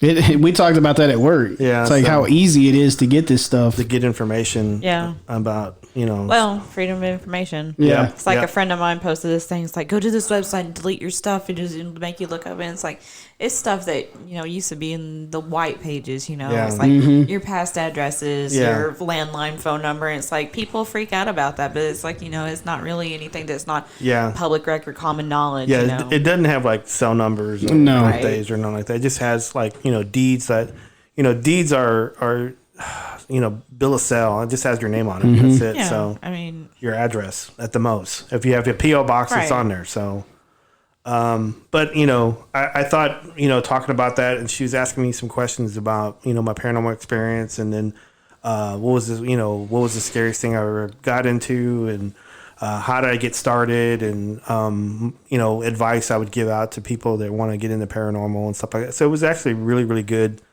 Really good interview, and I may have her on our show. So right on, because like she's got some good equipment, and it's like equipment that I don't have, and I but probably use some of it for like Bigfoot stuff. We've been out of the game for a good decade. Yeah, things have evolved. Yeah, I'll tell you, I've been out so long that I washed my digital recorder.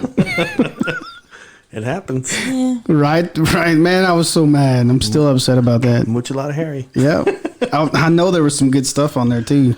I did want to. I'm gonna go a little different here and ask y'all a question on, because I hadn't talked about this off show at all. Okay. I was kind of interested. I don't know. Maybe it's just a little thing or something. But when I was listening to my interview on Crazy Cat Paranormal, when I was talking about a story, they were playing music, and I thought that was kind of neat.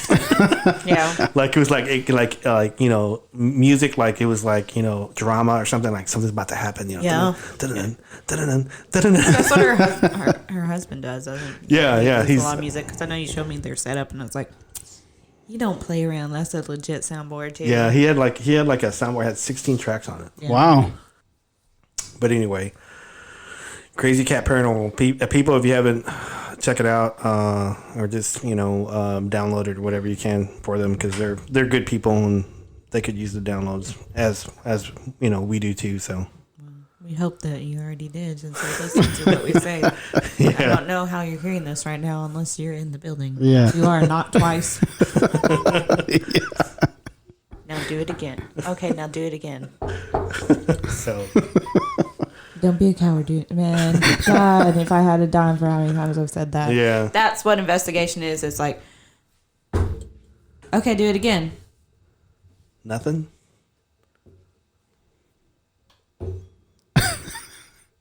And then that's it. Yeah, that's it. After like 5 hours.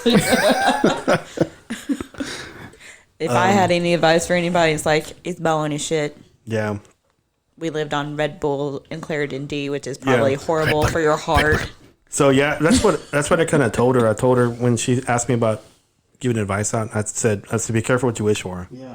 Because you might get it. And I go, it may seem glamorous. You see it on Ghost Hunters, Ghost Adventures. I go, but if you got 5 devices and you research 10 hours, that's 50 hours you got to go through. Yep.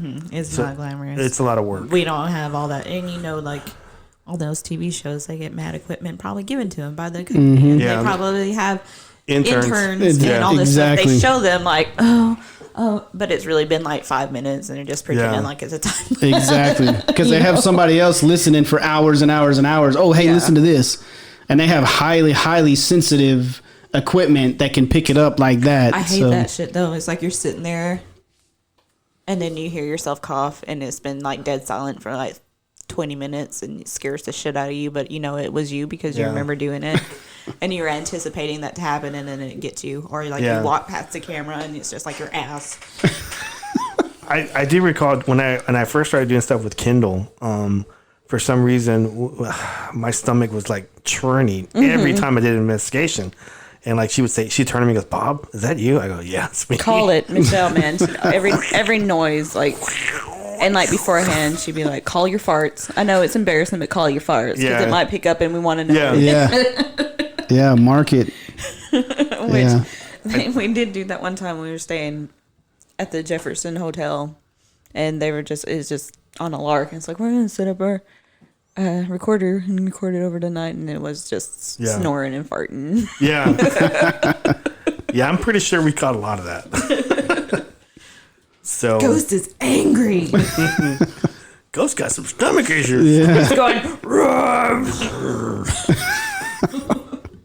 So, anywho, I think we could probably. I'm gonna pause here for a minute.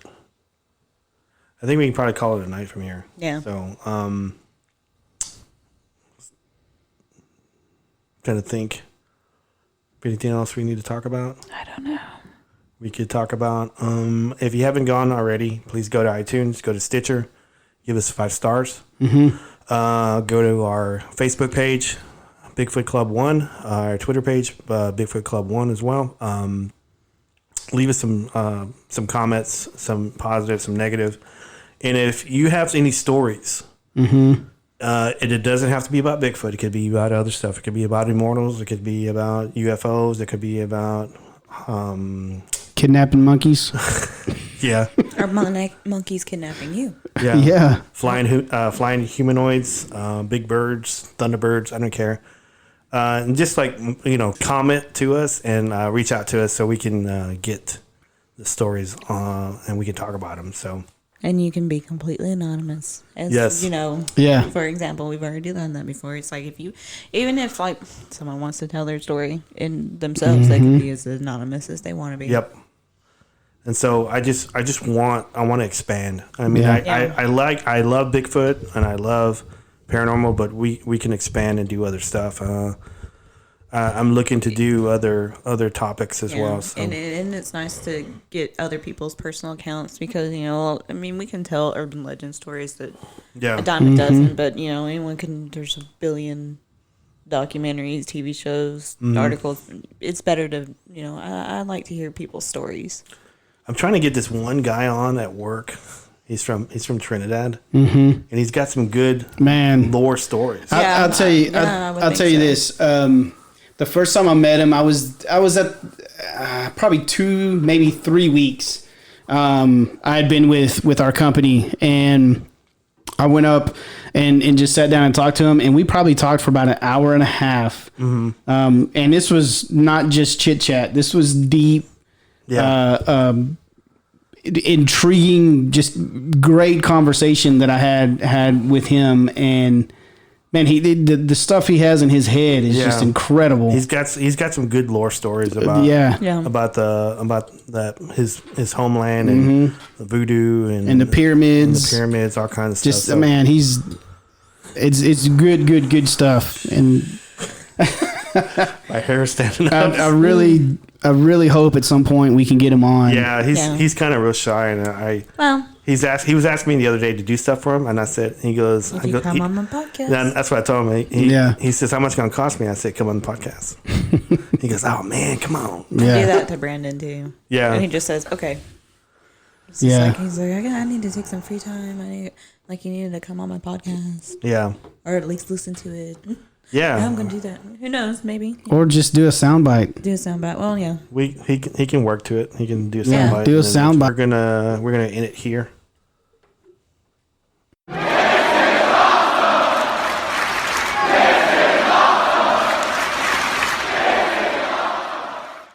Hey everybody, this is Robert Jesse Dominguez, and we're on the segment Wrestling Talk with Earl the Pearl. Earl, how are you?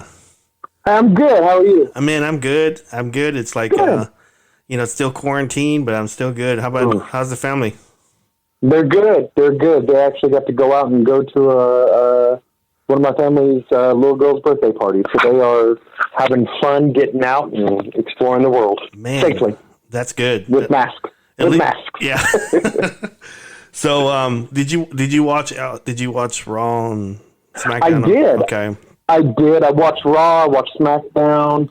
I went to record Impact, but something happened and it didn't record right. But okay. I did watch AEW and NXT. Okay. Well, we'll run through stuff really quick. Not really quick, but we'll talk about Raw first.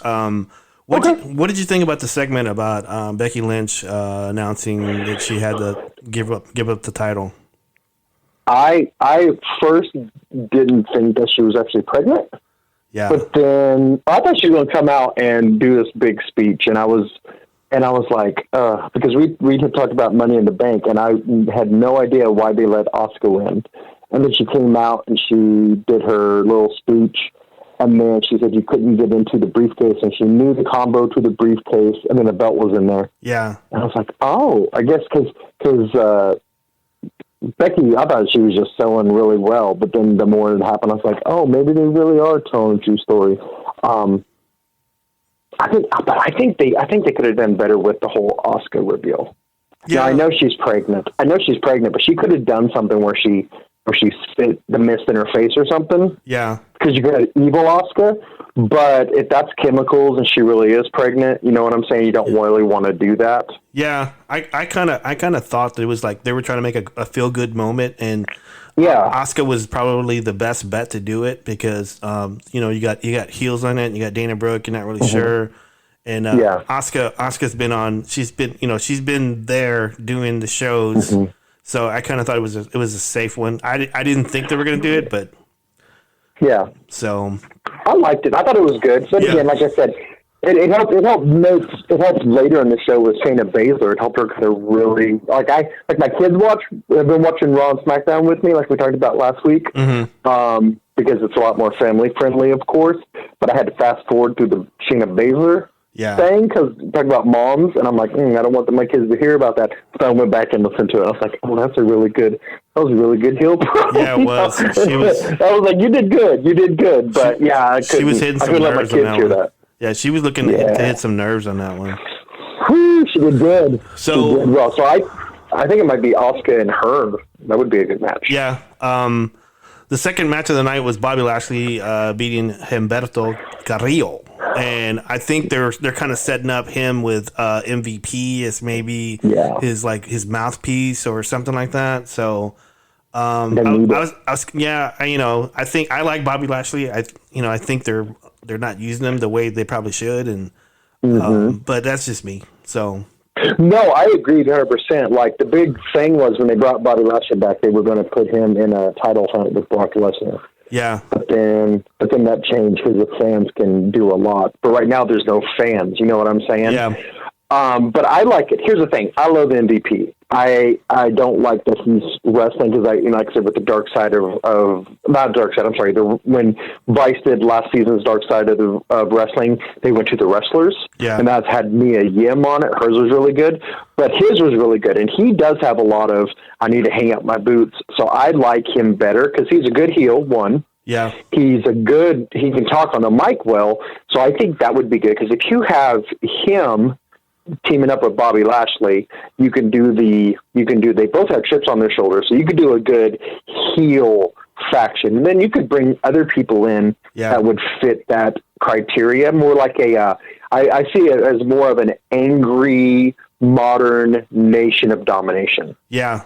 They could maybe you could do that. Maybe bring up Apollo Crews or something.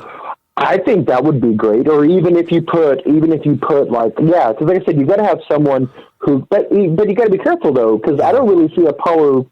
Here's the thing with that stable, I think of them both as almost like not thugs or gangsters, but along that line. Like they're gonna be dastardly, they're gonna be underhanded, they're gonna do what they want because both of them can do what they want. They both, Bobby Lashley's huge and he's muscular and he's strong and he's got that MMA side to him, and MVP can use the whole criminal aspect because he was, you know what I'm saying? Right. That's why he wears that bodysuit to hide the tattoos he got in prison, and he does that. I don't see Apollo Crews as that, but there's other people they could bring in that could do that. But I think it's a good stable. I think that'd be really great. And I'd rather hear, no meanness, but I'd rather hear MVP talking on the mic for Bobby Lashley than Lana. Yeah, I have totally agree. The next match was Angel Garza versus Tozawa, and like Tozawa's like he's a regular Smash guy now. When he comes out, he's he's gonna get beat, and so they were kind of setting up for Drew McIntyre. I guess they're kind of setting up with Andrade and what's the other guy's name? I can't think of the guy. Austin Theory. Yeah, so they're kind of fighting or arguing and stuff, and then Drew McIntyre comes out and kind of disposes of like two of them, and then sets up a match later on with Andrade and stuff. Andrade. So I think they have some good. Yeah, I think Selena Vega is like taking this opportunity and of this like being on TV, and I think she's kind of jumped on it pretty well. Bro, this is the best thing for her because they had her before with Andrade, and she's good. And they even did a little crack in there with her and Andrade. Yeah. But man, this pandemic has made Monday Night Raw into Monday Night Zelina Vega because she is just jumping on it. And yeah, they're still doing the whole who's going to be the number 2. Is it going to be Theory or is it going to be Garza? You know what I'm saying? Yeah. But that's fine. They're just jockeying. Anything they have nowadays at WWE. The stable always has more than one person. They're jockeying for position. But man, that Andrade, whew, man, he has a good chemistry with Drew McIntyre. Yeah, it's amazing. Yeah, he does. And then they had the Iconics came out, and I think they came out to like talk to Alexa Bliss and Nikki Cross, and I you know what, I like them. I like their shtick, but I'm not a big fan of their wrestling. But I like them. I like them. I like what they do, and they making fun of people and go iconic. And they do the pose. What is it? Billy Kay's pose reminds me of stand back. There's a hurricane coming. Yeah. No, I love it when they make fun of the wrestlers and they don't give them a chance to answer. That makes me laugh. I think Peyton Royce is the better wrestler than Billy Kay. Yeah. Yeah, she is. But yeah, they do great. I think what they have, and I like that because a lot of times they do best friend angles and they're going to turn on each other. That's how it always happens. But theirs, I don't see them ever turning on each other because they have such a good heel persona. Yep. That why would you turn on the other person? So I like it. I now next week they got the title match. Yeah. So I don't know if they're going to give it to them.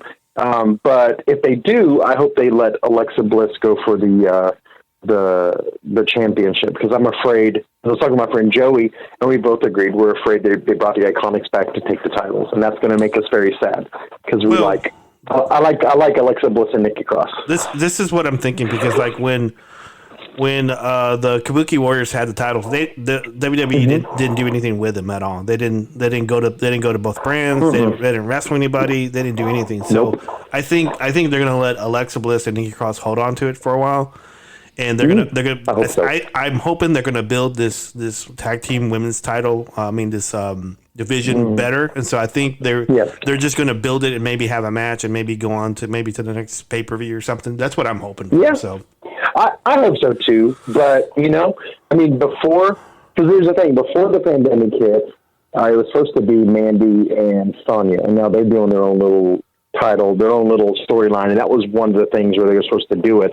But the Iconics never really got their rematch. So I hope they let Bliss and Cross keep it, but I don't know. It'll be interesting to see. I don't really know who they're going to let win. Ricochet, Cedric Alexander, R-Truth were in a match with MVP, Shane Thorne, and Brendan Vink. And the other two guys, I don't know them that well. I mean, because I know you watch a lot of NXT, right? Yeah. I don't know those guys that well. So I think this is just a product of they're trying to fill the card, and they don't have enough wrestlers to do it. So it's weird because that Vink and Shane Thorne guy. It's like Austin Theory, and it's kind of like the other guy that we talked about. They didn't really have that much of an angle in NXT, and they just got called up. Like Austin Theory got squashed by Tyler Breeze, who I love, Prince Pretty, and then him and Isaiah Swerve Scott had an angle for a moment, and he lost to Isaiah Swerve Killshot, whatever you want to call him. And then he got called up, and he's in the Luna Vegas thing, and he's doing a lot better on the main roster. Yeah. Yeah, but like Vink and Thorne, they had like, I think before they got called up, they had like 2 matches. It wasn't that many, Yeah. and then they got called up. And MVP, and they would be good in MVP stable. I mean, he was backing them for a moment. Yeah. So if he's going to go the stable manager guy, you need a tag team. I mean, he's backing them. So I don't know. I think you're right. They just needed somebody to fill the card. I think exactly what it is. They're there. They can go. So let's put you in it.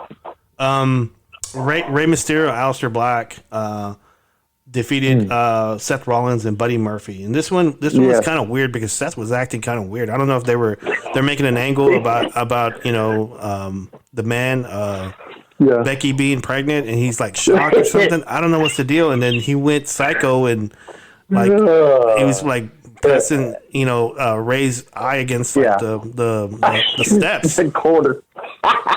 So he had so many memes. Seth made so many memes from his blank I'm deathless there.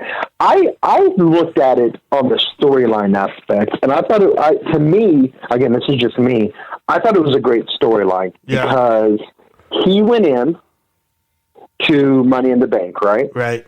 And he was telling Drew McIntyre, I'm going to carry your burden. They're also doing a weird storyline like that over on Smackdown with Bray Wyatt as the creator. But anyways, he did that and he lost. And then he shook Drew McIntyre's hand. Yeah, that was kind of weird. Yeah, this week he's distraught. So to me, I read the storyline of is he said, I'm going to carry this burden. He lost. So now his world is shattered. If you watch the story in the ring, Buddy Murphy had to do everything. Even when he came out, Buddy Murphy kind of had the look on his face like, is this who I'm really following? Because they kept mentioning it on commentary about this is your disciple and this is how you do it. Yeah. But then at the very end, when he snapped, he told Buddy Murphy to stay. So he became that cult leader kind of thing. He made Buddy stay in his or Murphy, you want to call him, made him stay in his place, and then he showed you his ruthlessness, his vengeance, if you would say, his wrath. So to me, it was just my whole world is destroyed. Oh no, I'm going to lose my follower. Let me show you why you actually follow me. So that's the way I saw it, and I thought it was a good storytelling. But yeah, there were so many memes of him, like this is the look you get whenever you become a dad or you have to change your diapers or whatever. Yep. So I thought that was funny. But no, I thought it was a good storyline of my whole world's demolished. Oh no, my follower may not like me anymore. Let me show you why I'm your Messiah. So I thought it was good. I think he's going to come back as a more vengeful Monday Night Messiah. I think to me, I think that's where they should go with it now. Okay. That's just me. That makes sense now because I didn't like it. That's just me. But it was weird, definitely. I'm like, what are you doing? And then he snapped. I'm like, oh, there we go. That's what you're doing. This next one, I really didn't like. It was just me. It was the Street Profits and the Viking Raiders, and they're playing basketball. They sandbagged the Profits. Here's the thing. I thought it was a great, funny vignette. It was funny toward the end, and it was like, when he dunked on him, he's like, No, I loved it. I thought it was great. When I first saw it, I really did. When they were talking about basketball, it's like, oh, they're going to sandbag the Street Profits. I thought that, and then when they came back and they were like, oh, you can ball. They're like, oh, we can, and they started showing their skills. I was like, oh, that's what they did. So I thought it's a head game. They thought they were inside the Vikings' head, and then the Vikings got in their head. Yeah, I thought it was funny. Yeah, it was okay. Shayna Baszler versus Natty, and it was kind of like it wasn't a squash match, but you kind of knew Natty was going to lose that one. Yep, she's good at losing and putting people over. She's great at that. Yeah, she is. I'll give her that. So they're potentially building up Shayna, and that makes sense. Mm-hmm. Yep. Because like it would have been bad if you would have talked bad about mothers and then lost to Natalia. Yep. So she's fitting the heel role pretty well. Yes. And this last one, I don't know, I was kind of weird on this one too. Randy Orton challenges Edge for a regular match, and I know. Edge doesn't have anything to say toward the end, and that's to me, that's not believable. That's just me, because I think here's the thing. I thought it was weird because before I saw it, I saw the thing that was like original idea, a wrestling match at Backlash. And I was like, that's kind of stupid. But then I watched it, and I actually, again, it's kind of like if you go back to the whole Seth Rollins thing, like Edge came back, proved his point. He even said it. All these vignettes are saying, "I'm chasing you. I'm not." But then Randy laid down the knowledge. Because if you think about it, it's true. You haven't seen Edge actually wrestle. So if you're looking to get one up on him and win a match, what do? You now here's the thing: is he really ring rust? Who knows? Yeah, I don't know what he's been doing. But if to the casual fan, you think, 9 years. Oh, that's right. You didn't really wrestle at the Royal Rumble. All you did was throw people over and punch. Oh, we really didn't wrestle at WrestleMania either. It was last man standing. You got some moves, but then you won by beating them with a chair. So, I mean, it is good storytelling because now Edge didn't have anything to answer. So now if you look at it that aspect, you're like, oh, Randy Orton got him. He can't say anything because now it looks like Edge has doubted himself too.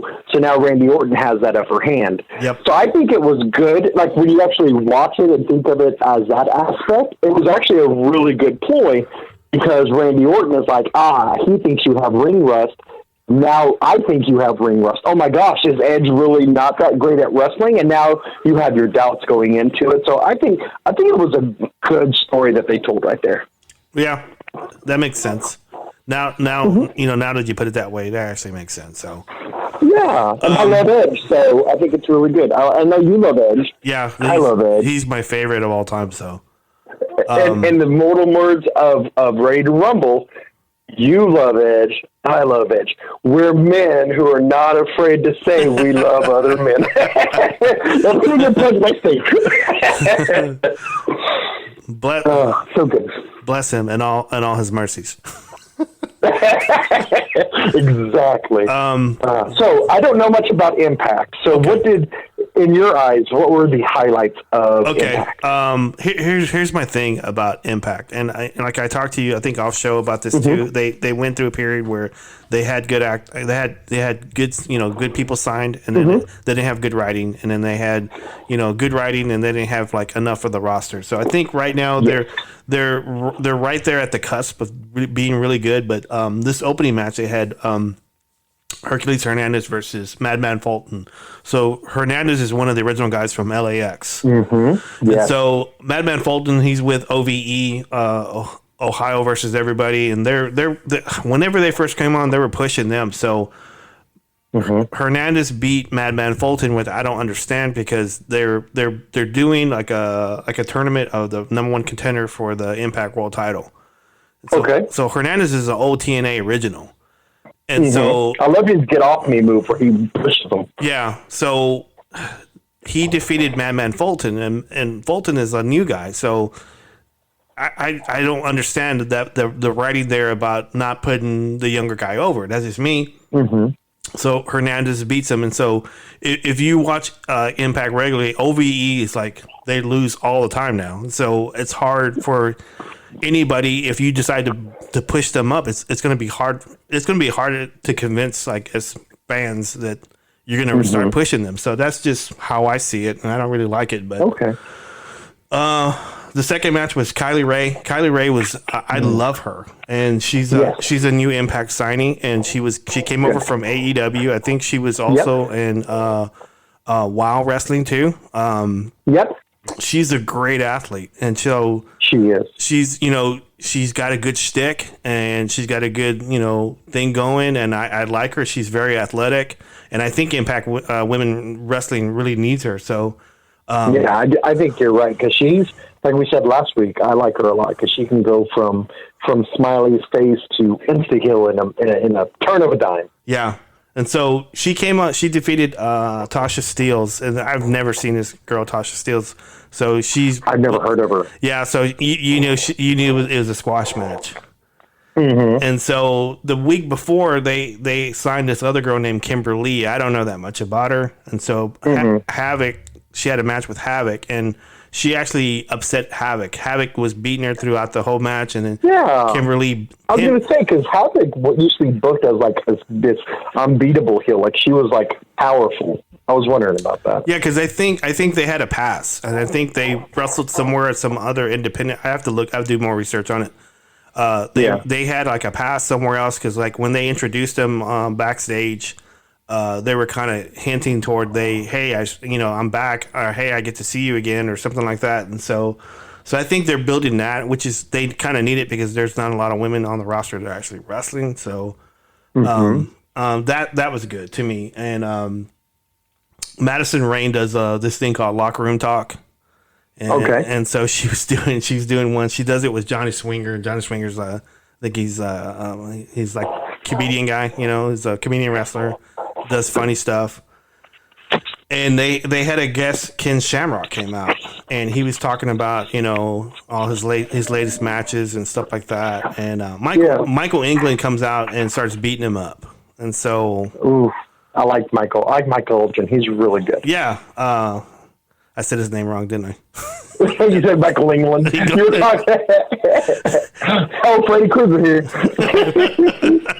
How do you pronounce it? Elegant? Mike Elgin. Elgin, yeah. Elgin. Okay. Yeah, it could be Elgin, but I've heard every time I hear him, they always say Elgin. But yeah, I like him. He came up to Tulsa and wrestled for a couple times whenever Compound was there. Did he really? Yeah, them in the North. They had one of the people from the North come down too. Because we've seen them there, and then they wrestled on Bound for Glory the next day, and we were like, "We just seen him in Tulsa." Yeah. Yeah, I like he's a little short, stocky guy. Yeah, I like him. Yeah, he's good. He's really strong. He's strong. He's strong as heck. I liked him when he was in Ring of Honor, and I liked him when he went over to Japan for a little bit. So, he did some good stuff over there. So, But he beat old Ken Shamrock with a pipe. Yeah, he beat him up with a pipe, and is like, okay, I guess they're setting him up for Shamrock to put him over, I guess. So. Yep, that's what it sounds like. And then Trey with the Rascals had a match with Rahib Haju, and he's been doing this Rahib. He's been doing these promos like in the last couple of weeks that Impact overlooks him, and he wants to be considered for the Impact title. And they've been doing all these promos, and then he loses on this first round. I don't understand that. That makes no. Well, it's kind of like if you look at WWE with Mustafa Ali. They had all those things about walking the streets and defending people. Yeah. And they never put them on TV. Yeah, I don't get that. That makes no sense. Why are you going to burn money and not use them? I think he's injury. That guy was injury prone, and I think they kind of saw it afterwards. So. Oh, that makes sense. So, and then they did a segment with the North. They did it last week where the North is defending its titles. Like I think they're actually stuck in Canada. They can't get out of Canada. Oh, that makes sense. And so they're actually doing a promo there where they say we're going to defend our titles, but in Canada. And so they're at some like rinky-dink wrestling ring, and they just take on like guys don't wrestle. And the janitors. Yeah, so they've been like squashing whoever they're wrestling, and that's so funny. I'm trying to see what was the name of this one. It was called the S'mores. It was like the Smos? The Smos or something. Yeah, the Smos. That's what it looks like you wrote. And it was like they were skinny guys. They're like maybe like a buck 40. Ooh, maybe it's the Smooths. Like remember off of I never saw a movie, but Lucky Number 11. Yeah. Morgan Freeman. He had a comic book character he liked, or whatever it was in the book called The Smooth.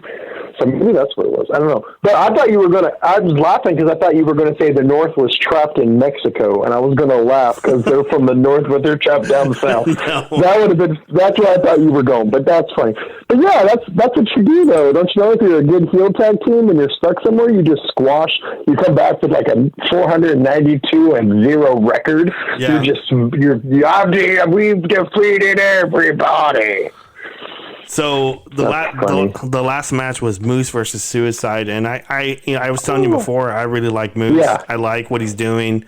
this angle he's doing where he occupies the TNA world title and says he's the TNA champion, and so that's funny.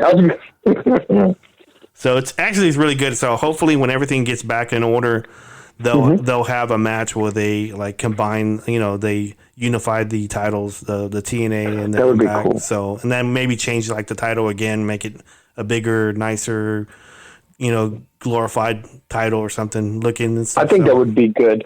Because their titles, a lot of people make fun of because there's not really a wrestling organization. They need to do something and have a good belt. But I just think it's funny because of what you said last week. I was like, whew, Moose could have lost that title he didn't really ever have. Yeah. That just made me laugh. Okay, let's jump over to NXT. Okay. I started watching this one, but I didn't. I'll be honest, I didn't finish it. Okay, I remember you texted me and said, hey, I'm watching NXT. And I was like, cool. But yeah, I watched all of it. I thought it was really good. I got it. This is one I don't let my kids watch a lot because they do sometimes have stronger language. Yeah. And stuff. And my kids woke up on the, what was it?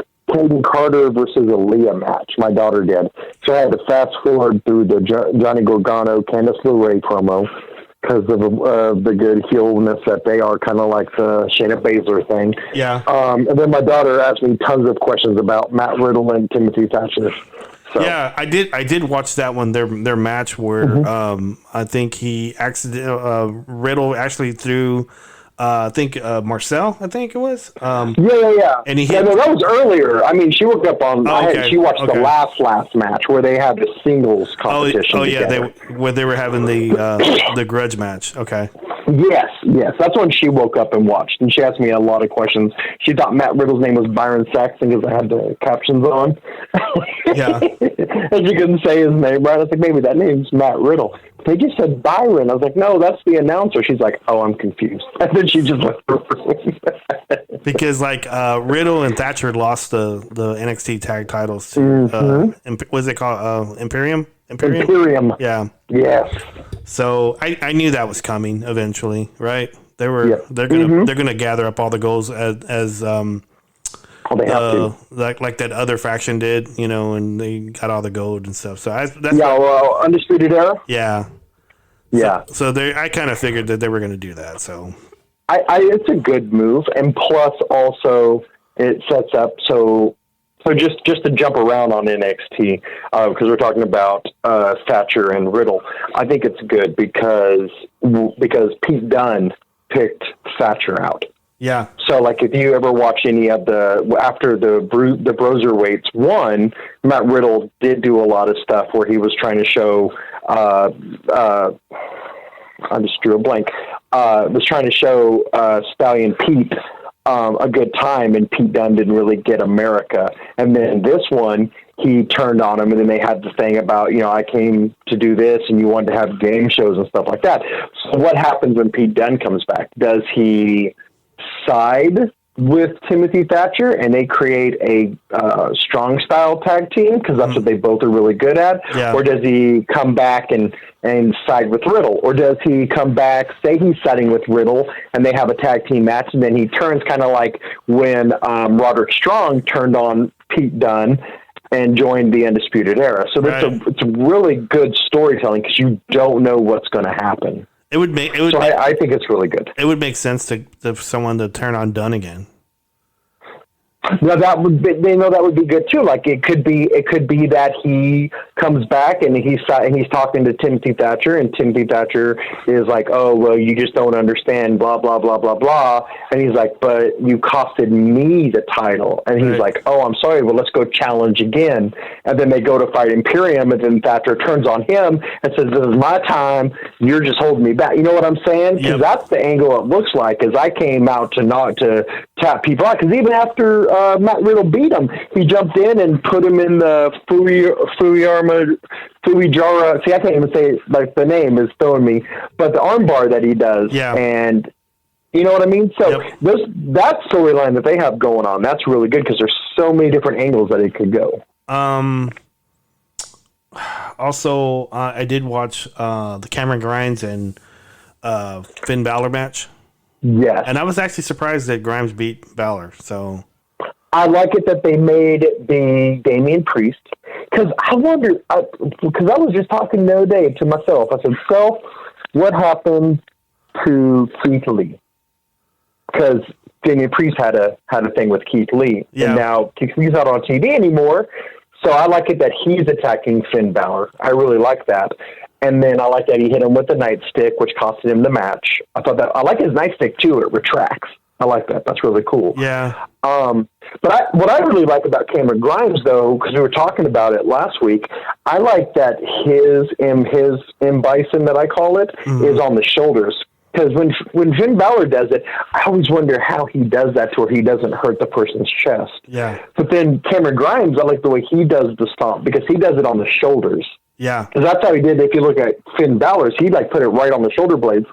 I like that they do the same move, but it's totally different. Yeah. And both are very believable. Damian Priest used to be Punishment Martinez and Ring of Honor. And I love Punishment Martinez. I even like Damian Priest. I like the characters that they've given him. So I think that would be a good match because they both have really good styles. I had thought Luchasaurus was Punishment Martinez whenever I first saw him. Because like they almost had the same build, you know. They're both tall and stuff. I go, is that Punishment Martinez? I thought in the beginning when I saw him, because he does the Archer thing, I thought for a second that he used to be King Cuerno, because King Cuerno always did the Archer thing. Yeah. But then I realized that wasn't King Cuerno. He's the guy in the match that's in the tournament right now for the NXT Cruiserweight Championship. Yeah. But yeah, I thought Damian Priest was King Cuerno for a second. I got all excited, and then I was like, wait. I looked it up, and it said Martinez. Like, darn it, that's Punishment Martinez. Never mind. And I knew exactly who he was. I didn't even go into his Wikipedia page. We're at 33 minutes now right now. Okay. Well, then let's move on, and we can do AEW or SmackDown. Which one do you want to talk about? Let's do SmackDown. Okay. Since we already talked about Raw already, so okay, yeah. Elias beats King Corbin in a singles match, and so I guess Elias came back because I guess he was out for a while. I don't know if he was hurt or he just didn't want to do the COVID thing.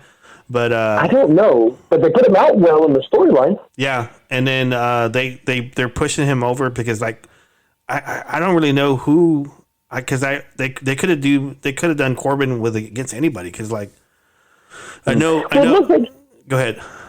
No, I'm sorry. Go ahead. No, because like it looked like they were building him up against like Otis and then like Aleister Black. I know they're on different brands, and him throwing Aleister off the roof, him and Ray, and I didn't know where they were going to go with it. And then whenever Elias came out and hit him with the guitar when he's on top of the ladder, I go, okay, that's where they're going to go. They're going to continue this deal, so that makes sense. That's the good thing about COVID is they're actually continuing storylines. Yep. But if you look at it though, this tournament is weird because you know what I'm saying. Like King Corbin, lost to Elias. They put Drew Gulak and Daniel Bryan. It's like, are we just going to end this storyline now? I mean, I don't understand that because I thought they were going to build them up as a tag team, and now you have this, and now that's going to me, I think that would add dissension to your tag team. You know what I'm saying? Like, oh, well, you beat me, so maybe we shouldn't be partners. And I'm like, are you just wanting to destroy this tag team? I don't know what's going on. Yeah. It's very weird. That is weird. And it's like, I'm pretty sure Daniel's not going to get the Intercontinental title again, but that's just me. But they're probably just doing it just to fill like singles match and on the show or something. I think so. That's just how I look at it. But Dana Brooke beats Naomi, which I was kind of surprised.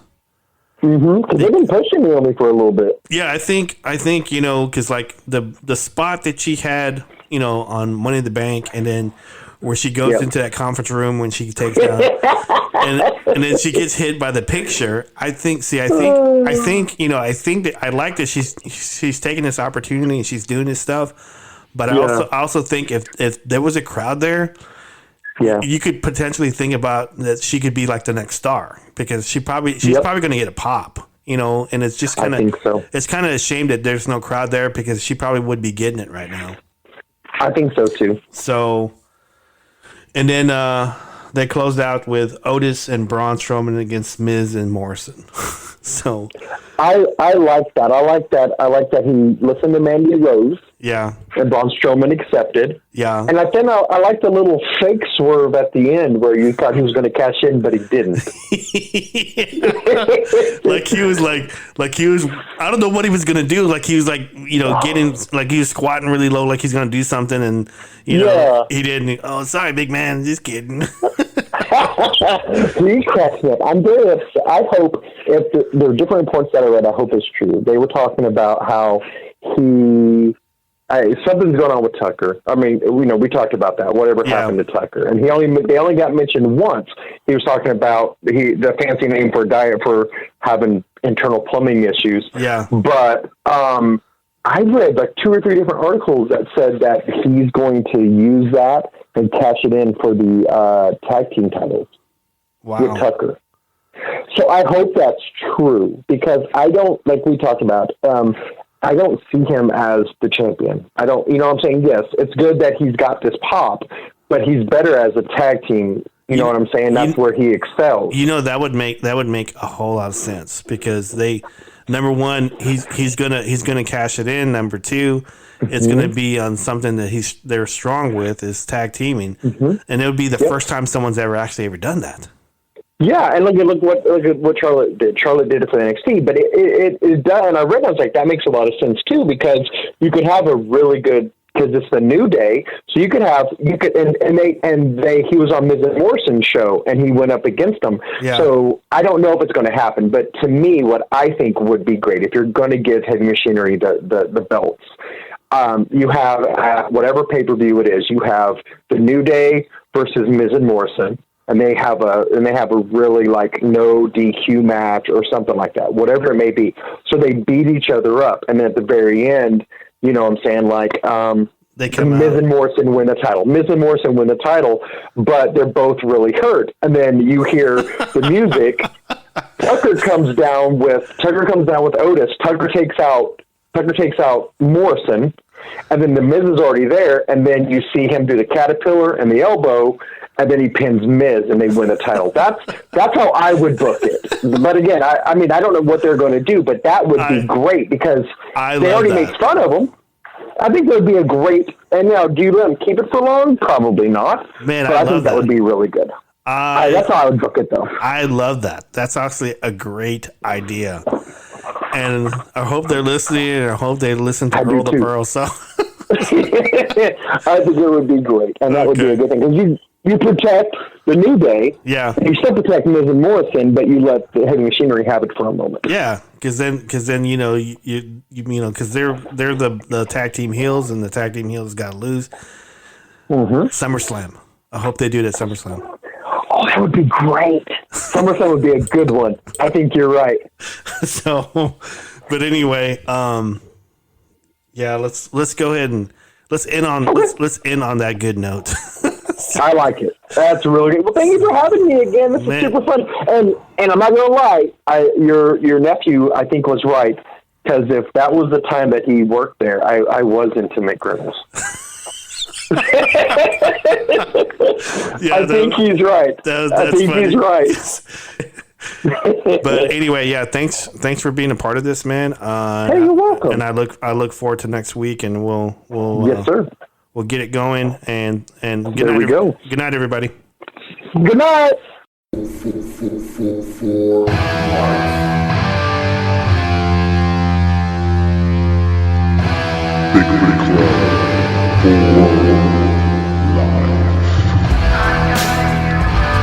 I must bid you adieu, and so, goodbye, and good night, bang!